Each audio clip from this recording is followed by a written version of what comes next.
this is what I'm doing. You can follow along and learn from how I'm doing this. So the first thing that I did when I just really hit this honest point with myself is that I created a plan. And the first thing about a plan, and I talked about this on both Instagram and Facebook, but the first thing about the plan is when you hit that stuck spot, when you hit that burnout spot, the most important tool that you bring into your health equation is the tool that's going to give you the most momentum and get you feeling the best, the quickest. Because when you're in burnout, you usually lack motivation. It's part of that polyvagal theory where you're like, I don't care anymore. Well, when you're in I don't care anymore, it's hard to motivate yourself to get up and do anything good for yourself. So I needed to pick the tool that was going to give me momentum first, because once you get momentum, the motivation will follow.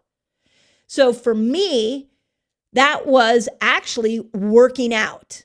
So all of the 2023, I traveled so much that my workouts were way off course. I was losing muscle. I was a competitive athlete, and I always lived in a body with a lot more muscle.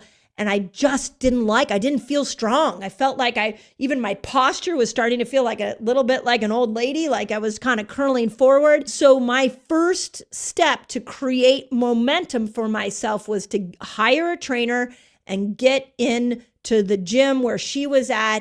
And I've started doing it 3 times a week. I started it on the week before. I've mentioned this before, I never do things on January 1st. So I started the week before. I've been now doing it a month. I'm taking measurements of my body weight. So I have some kind of little gamified, get the dopamine going. So I know what it's purely for me, so that I know where my progress exists. Within 2 weeks of bringing in more weight training, I already felt better. I felt like I was standing up straighter. I felt like I had more endurance. I felt happier. Like the days I lifted really heavy weight, I was starting to notice that joy I had like an endorphin rush the whole day. So my first recommendation once you hit burnout is to create a plan. And the first plan has to be around what's going to give you the quickest momentum with your health. My momentum may not be yours. This is why one of the things I think the 3-day water fast works so well for people, because in 3 days, they can feel a change in their body. We just got done as I'm doing this recording, we just took 100,000 people through a 3-day water fast, and you could see how lit up everybody is. So it's a beautiful opportunity to do a 3-day fast. If you are wanting guidance through any kind of fasting lifestyle, know you can come into my Reset Academy. We do 15-day experiences every other month. It's a great place to come in and play with these tools to get you momentum first. But the first part of the plan has to be momentum. What is going to give you momentum? Okay, second part of the burnout plan that I created for myself was asking myself where I felt the most off course. So like what fell apart in this rushing woman's lifestyle? Now, food never falls apart for me. I'm just, I've had sugar addictions before in my younger years, and I know how challenging that is. So I've really disciplined myself to not eat sugar anymore. And I just don't go back there, because I know once I open up the sugar door, that addiction starts. So I don't eat a lot of sugar. I don't eat a lot of gluten, especially here in America. I'm really clean with my diet. I don't even eat out that much. So I hadn't gotten off course with my diet. But one of the things that showed up for me outside of muscle and fitness was my circadian rhythm. I was traveling so much that my brain and body didn't even know what time zone it was in. And so I was having trouble falling asleep. My Oura ring was telling me I wasn't getting good quality sleep. So the second piece for me is going to be resetting my circadian rhythm. I'm in the process right now. The way I'm doing it is, and in the month of February, I'm going to follow it to a T, but it's getting morning light, putting red lights on in the morning when I meditate. It's putting red lights on at night when I go to bed. When it gets dark out, I've changed my living room to all red lights. I started wearing blue blocker red light glasses on the plane when it's at nighttime, so I'm not getting all the airport synthetic lights and the lights coming in from just even on the plane. So I'm protecting my light schedule. I'm also getting out in the middle of the day and walking and getting that sunlight in the middle of the day. And then the other piece that I'm doing starting in February, and stay tuned because I'll be commenting on this. We're going to do this in my academy too. So if you want to join the academy, you can join it. But I'm going to try to eat only in the daylight.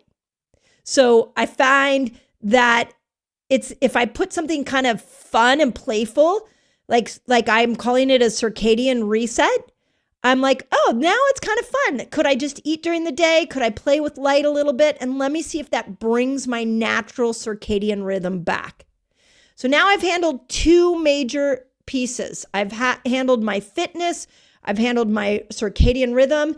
The third piece that I'm working on, and this will probably come in the last 30 days, is my brain health, my ability, my cognitive abilities, my ability to hold on to new information, my ability to keep producing information and content. And I'm doing this in a couple of different ways. I'm doing it by putting myself in new environments. Anytime you put yourself in new environments, you increase neuroplasticity and you create more of these neurons that can hold on to information. I took up transcendental meditation. So I've been meditating every morning for 20 minutes. That is also clinically proven to improve neuroplasticity. My background is as a competitive tennis player. Racket sports, cross movement of racket sports is really good for neuroplasticity. So I'm back on the tennis court playing, which is really fun. And then the last thing that will probably show up in March is I was like, am I going to learn a new language or am I going to learn how to play an instrument? So my daughter came to me and showed me a new app where it's like a family app where you can each learn a new instrument and share with each other what you're learning. And so my son plays the guitar, my daughter plays the piano and the ukulele. And so she said to me, well, you should learn the guitar. And I thought, yeah, I always wanted to learn the guitar. So now we're all doing it together on this app. I wish I could tell you the name. I know you're going to ask me. I'll try to find it for you. But starting in March, I'm going to learn how to play the guitar. So why am I doing that? It's for play and it's for neuroplasticity. So that's sort of the third piece of this 90-day phase that I'm doing. Now, that's the momentum piece. The second piece I did, so that kind of just gives you like how I identified 3 things I wanted to change to bring my balance back to my life. You'll notice, I just want to point out, you'll notice I did not say that I sat my butt down on the couch and watched hours and hours of Netflix. Now, I will tell you, one of my favorite days of the holidays was we did a Harry Potter movie marathon. We got through 4 Harry Potter movies in one day, and that was pretty awesome. But that was one day. And I'm not a person that can sit very easily, much like many of you. So my 90-day reset and my path out of burnout had to look a little different than just sit down and rest. And so that's why I picked get fit, reset your circadian rhythm, improve neuroplasticity so that your brain and your cognitive abilities feel stronger. Those are what I chose. So that's the first thing when it comes to momentum. Okay, second thing that I did, and I hope you might want to go back and listen to this if you're resonating with the burnout or you're in a place where you feel like you don't know the door out. If I was coaching you right now, this is what I would be telling you. So you may go back and take notes on this so that you can come up with your own plan. That's why I'm sharing this, is so that you understand what it takes to move your health from a place of distress to a place of balance and progress. This is what I did with patients for years. I'm now doing it for myself, and hopefully you'll take it and do it for you.